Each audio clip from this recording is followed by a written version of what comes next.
Nakikita mo rin ba ang nakikita ko? Itim na rin ba ang elisi ng rechargeable fan mo? Makapal na ba ang alikabok at nagiging sanhi na din ba ito ng iyong pagbahing? Nahihinaan ka na ba sa hangin nito? Ito na ang solusyon, tara, at ating linisin. First step, alisin muna natin ang tornilyo sa likod.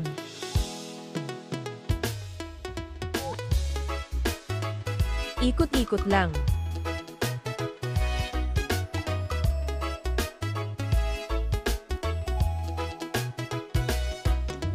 Ayan, natanggal na. Second step, i-remove natin ang cover sa harap. Nakikita mo ba ito?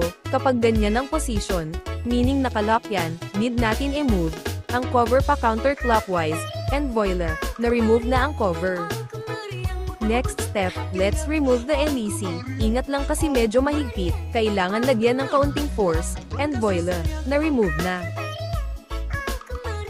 Fourth step, punasan na natin ito.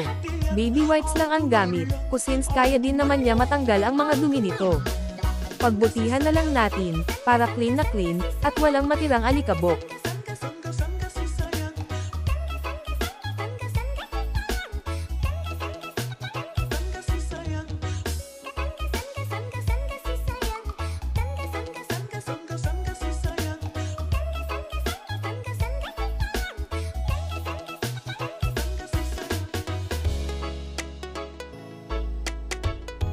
Pinupalasan ko rin ng tissue after ko punasan ng baby wipes para matuyo kaagad.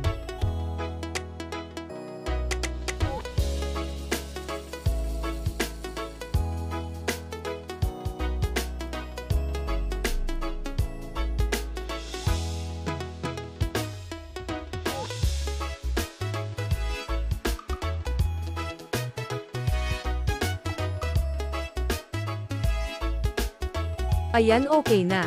Ikabit na natin ulit. Dahan-dahan lang sa pagkakabit ng LEC, dapat swak sa butas.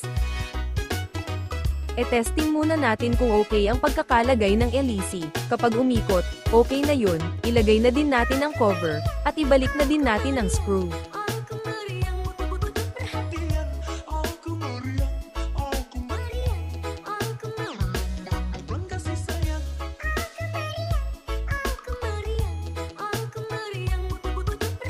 And voila, parang bago na ulit, ang ating rechargeable fan. Thank you for watching.